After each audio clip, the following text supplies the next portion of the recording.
I never thought one kiss could cause this much chaos.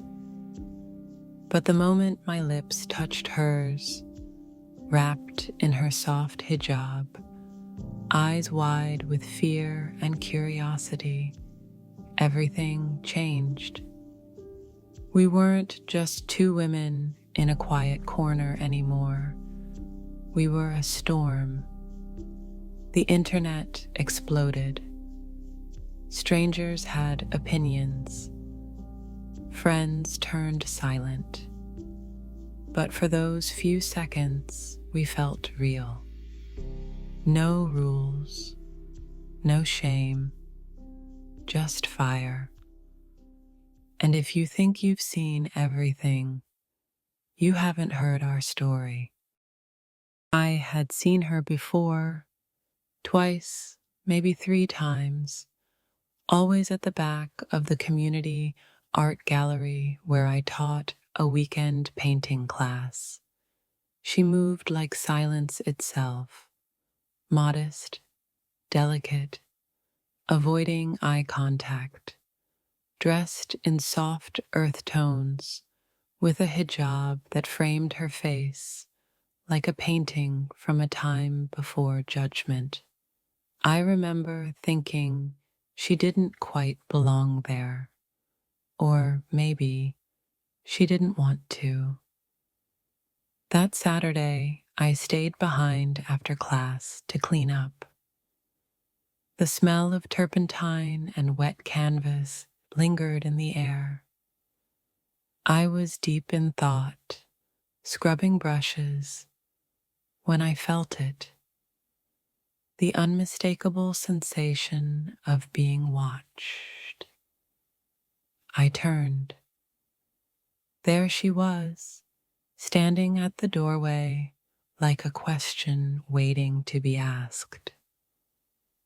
"Do you have a moment?" she asked, her voice almost apologizing for existing. I nodded. Of course. She stepped in slowly, like each foot was negotiating with invisible chains. Her hands were trembling. I could see it even though she tried to keep them folded tight in front of her. I offered her a stool, but she remained standing. "I wanted to ask," she began, eyes darting around. "How do you paint something you're not supposed to feel?" I blinked.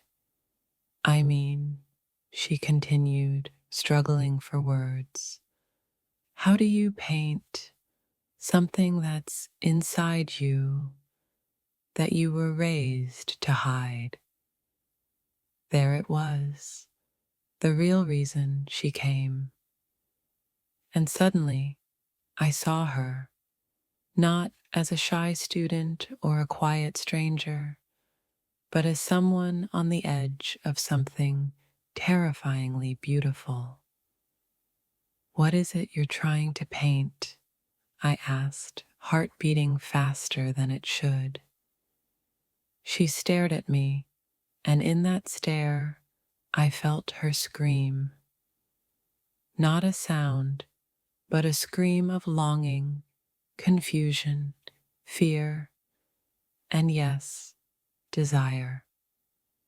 She reached into her bag and pulled out a crumpled sketchbook. With hesitant fingers, she opened it to a page she had folded a dozen times. And there, rough and raw, was a charcoal drawing. 2 women, forehead to forehead, one older, one wearing a hijab. I swallowed. "It's honest," I whispered. She looked relieved, but not relaxed. "It's wrong, though, isn't it?" "Wrong by whose standards?" I replied gently. "Art doesn't lie, and neither does love." That's when something shifted in her. She moved closer, close enough for me to see the moisture building in her eyes, close enough to hear her breath catch. "I don't even know your name," she murmured. "It's Lily," I said, trying not to blink. "And yours?" "Amina." The name sat between us like a secret. I don't remember moving. Maybe I didn't. Maybe it was her. But suddenly, our hands were touching, then our faces. Then, just for a heartbeat, our lips. It wasn't planned. It wasn't rehearsed. It was a collision of hunger and fear, of rebellion and truth. And it lasted just long enough to wake the storm. Amina gasped and pulled back. Her hand flew to her mouth as if trying to undo what just happened. I stood still, heart pounding, unsure if I'd just saved her or ruined her. She ran out of the room, and I was left holding a brush that no longer mattered, in a room that suddenly felt too loud with silence. I didn't sleep that night. Every time I closed my eyes, I saw her face, half in shadow, half in moonlight. I felt the heat of that moment again, her breath on my skin, the way her lips trembled just before meeting mine, and then gone. She had fled like a spark escaping a fire it started. I told myself it was nothing, a mistake, a 1 second detour in two lives going opposite directions. But the lie didn't sit well, not with the ache in my chest or the way I kept checking my phone, though I didn't even have her number. I arrived at the gallery early the next morning, earlier than usual, earlier than needed. Part of me hoped she'd return, walk shyly and pretend nothing happened. The other part knew better. She didn't show up that day, or the next, or the week after. I kept going through the motions, teaching, smiling, offering critiques to bored hobbyists. But something was missing, and every time a figure appeared at the doorway, my stomach flipped, only to settle in disappointment. It wasn't just that I had kissed someone, it was that I had kissed her. A woman whose every step was shaped by caution, whose identity carried weight and danger I would never fully grasp. She had shown me her secret, and I had kissed it. Maybe she hated me for it now, or maybe she hated herself. One afternoon, I found myself staring at her drawing again, the one she had left behind, still folded in her sketchbook on my desk. I opened it slowly, as if it might shatter in my hands. The charcoal was smudged, the paper shone, but the emotion was still there. Two women, not quite kissing, but clearly drawn to each other. Fear, longing, tenderness, all etched in jagged lines. I traced the outline with my finger, whispering her name. Amina. Just then, the door creaked. I turned sharply. It was her. She looked different, not physically, but emotionally. She walked in with the weight of 1,000 decisions pressed onto her spine. Her eyes were glassy, red-rimmed, like she hadn't slept in days. She was still wearing the same hijab, but something about it looked tighter, like armor now. "I came to get my sketchbook," she said flatly. I nodded, heart racing. "Of course." I handed it to her carefully, watching her fingers curl around the edge. "I didn't mean to scare you," I said. "You didn't scare me," she replied quickly. There was silence. "I shouldn't have," I began. "You didn't force me," she interrupted again. We both stood frozen, two women with truth caught in our throats. "I've never kissed anyone," she admitted softly. "Not a man, not a woman, not anyone." My breath caught. "I didn't come here to talk," she added. I need time.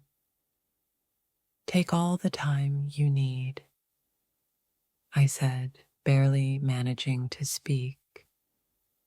She turned to leave, then paused at the door. "But I'm not sorry," she said, without turning around. "Just scared." Then she left. And this time, she didn't run. I stood there in the middle of the room, clutching a rag in one hand and 1,000 unsaid things in the other. For the first time in weeks, I smiled. Not because I had answers, but because her silence had finally spoken. For 3 weeks, I didn't hear from her. No texts, no visits, no passing glances in the hallway of the gallery. I tried not to obsess, but every empty morning and every quiet afternoon pulled me deeper into questions I couldn't answer. Then, one evening, everything changed. It started with a message from a number I didn't recognize. Check Twitter, search Hijabi kiss. My fingers trembled as I opened the app. I typed the hashtag, and there it was, our kiss. A blurry photo, poor lighting, taken from outside the gallery window, but unmistakable. The angle captured her hijab, my silver hair, our bodies leaning in, lips meeting like it was the last second of the world, and under it, the caption, respect, sin, bravery, disgrace. You decide, #Hijabi kiss. Within minutes, I fell into a rabbit hole. Thousands of retweets, hundreds of comments, some praising the image, others tearing it apart.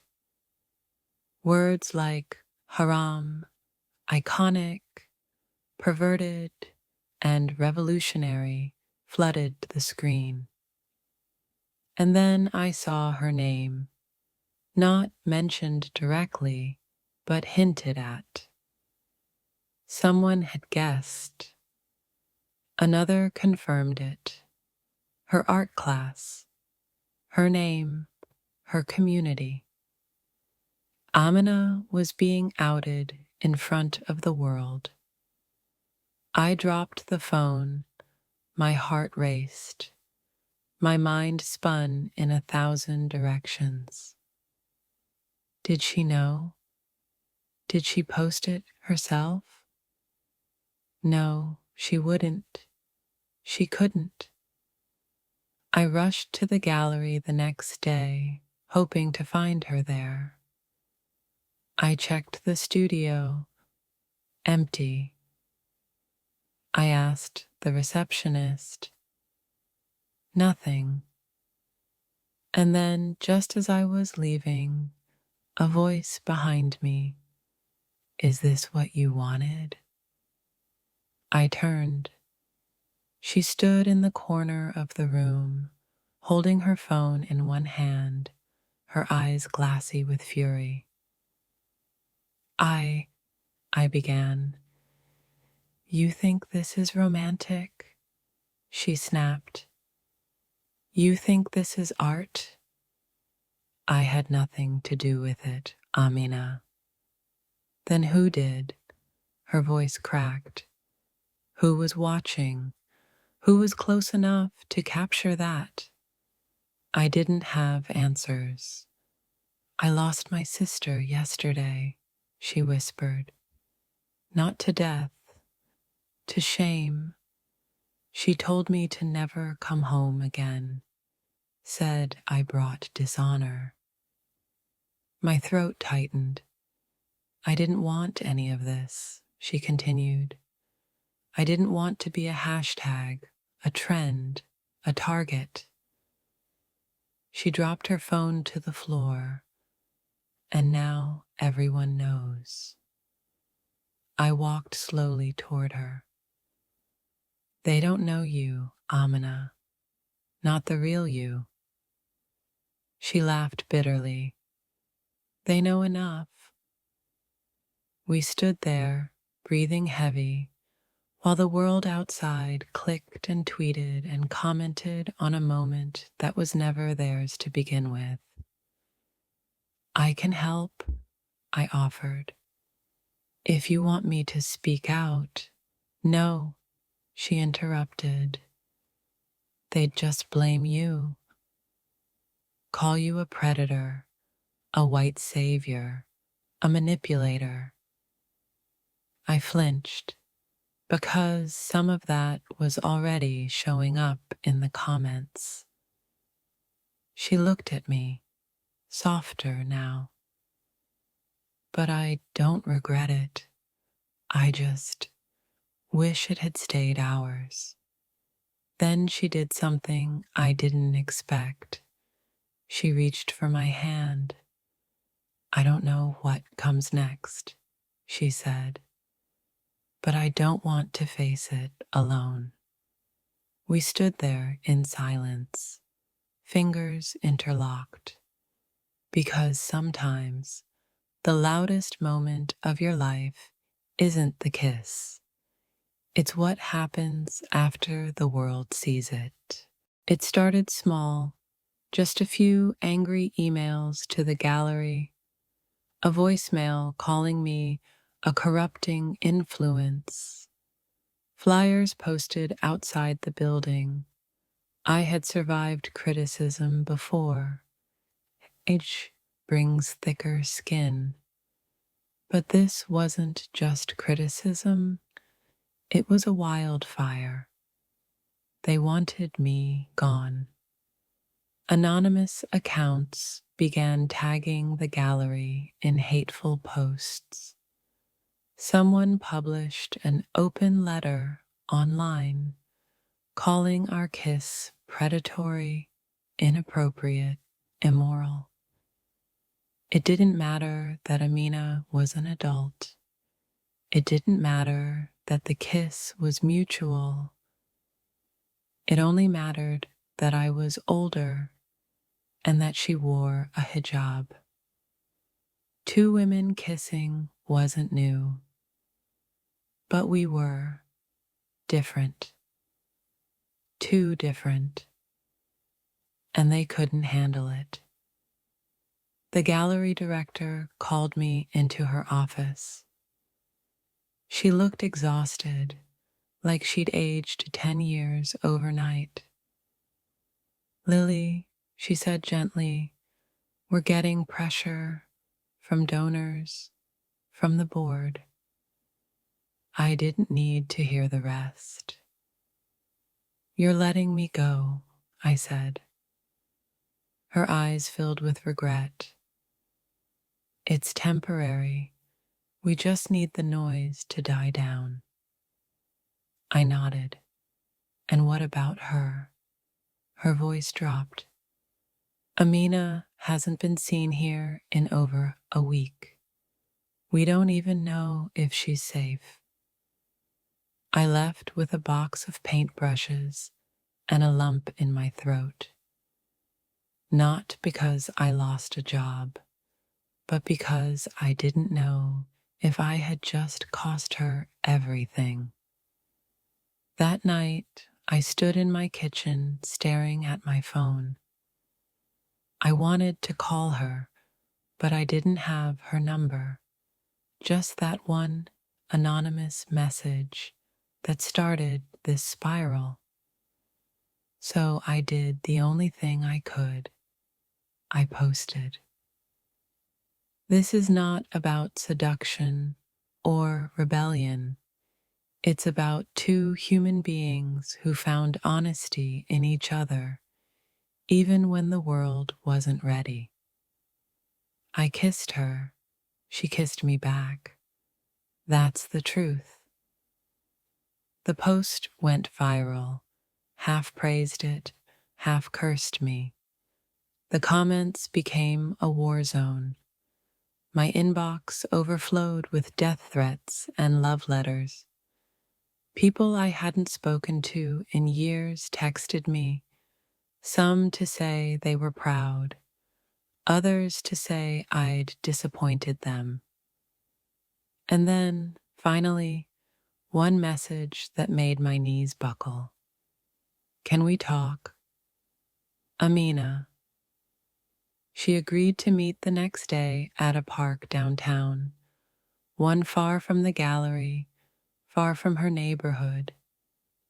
Neutral ground. She wore black. Everything black. Her hijab, her coat, her gloves, like a shadow afraid of being seen. I brought tea. She didn't touch it. "I read your post," she said. I waited. It was brave. She hesitated. "But it's not that simple for me." "I know," I replied. "No, you don't," she said, her voice rising slightly. "You don't know what it's like to have an entire family praying against your name. You don't know what it's like to be told you're better off dead than kissed." She stopped, blinking back tears. "I'm scared every day. Scared someone will recognize me. Scared I'll lose my job, my home, my safety. And I still don't regret it." My chest ached. "I regret the world," she whispered. And I understood. Because our kiss wasn't the scandal. The world's reaction to it was. We sat in silence until the sun dipped behind the trees. When she stood to leave, she looked at me one last time. "I still want to paint," she said softly. "Then paint," I told her. "Paint everything they told you not to. Paint the silence. Paint the scream." She nodded and disappeared back into a world that still wasn't ready for her. 3 months passed. The world moved on, as it always does. A new scandal replaced ours. A new debate ignited online fury. Our moment, the photo, the hashtag, the noise, faded into the background. But for us, it never really ended. I still lost some friends. She still carried wounds invisible to most. But something had changed in both of us. We stopped apologizing. It happened on a rainy Tuesday. I got a call from the curator of a small, progressive gallery on the East Side. She had seen my post. More importantly, she had seen Amina's work. "I want to feature her," the woman said, unfiltered, on her terms. I tracked Amina down at the community library, where she'd been quietly teaching free art workshops for immigrant girls. She looked tired, but steady. When I told her the news, she didn't smile. Not at first. "What's the catch?" she asked. "No catch," I said. "Just your voice, your truth, on the wall for the world to see." She took a deep breath and nodded. The night of the exhibition, the gallery buzzed with quiet anticipation. People murmured, eyes scanning the walls, glasses of wine clinking softly in the background. Amina stood in the corner, her hands in her pockets, her hijab draped loosely, almost defiantly. She looked like she belonged. And then they saw it. The painting. Not the sketch from before. No. This was full canvas, color, texture, rage, tenderness. 2 women. One with silver streaks in her hair. One in a hijab of flowing crimson. Their lips locked, not in lust or shame, but in something more powerful, truth. The crowd went still. A few people cried. One man walked out. Another clapped. But Amina stood tall, her name beneath the frame, her story in the brochure, her voice, finally, where no one could mute it. Later, we sat together on a bench outside, the cool night wrapping around us. "Are you proud?" I asked. She nodded. "I'm not afraid." That was enough. We didn't kiss that night.